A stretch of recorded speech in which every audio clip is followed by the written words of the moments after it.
जय श्री कृष्ण। भवाप्ययो हि भूतानां श्रुतो विस्तरशो मया तत्त्वतः कमलपत्राक्ष महात्म्यमपि चाव्ययम्। अध्याय 11 श्लोक 2 व्याख्या।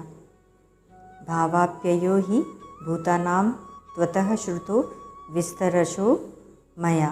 भगवान ने पहले कहा था, मैं संपूर्ण जगत का प्रभव और प्रलय हूँ, मेरे सिवाय अन्य कोई कारण है। 7वें अध्याय का 6-7वां श्लोक। सात्विक, राजस और तामस भाव मेरे से ही होते हैं। प्राणियों के अलग अलग अनेक तरह के भाव मेरे से ही होते हैं। 10वें अध्याय का 4-5वां श्लोक। संपूर्ण प्राणी मेरे से ही होते हैं और मेरे से ही सब चेष्टा करते हैं।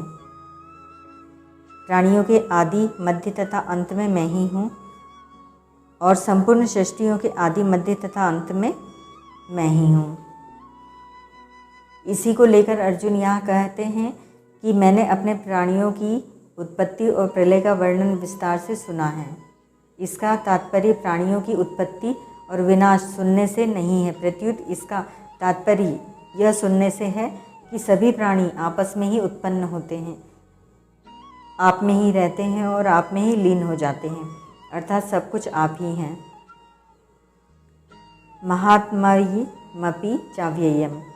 आपने 10वें अध्याय के 7वें श्लोक में बताया कि मेरी विभूति और योग को जो तत्व से जानता है वह अविकम्प भक्ति योग से युक्त हो जाता है। इस प्रकार आपकी विभूति और योग को तत्व से जानने का महत्व भी मैंने सुना है।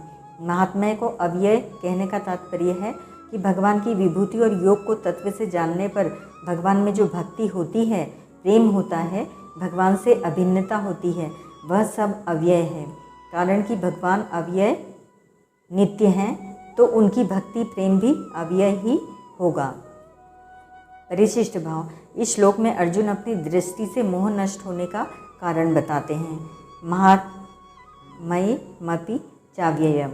यहाँ अपि पद से ऐसा अर्थ निकलता है कि अर्जुन ने भगवान का विनाशी महात्म्य भी सुना है और अविनाशी महात्म्य भी सुना है।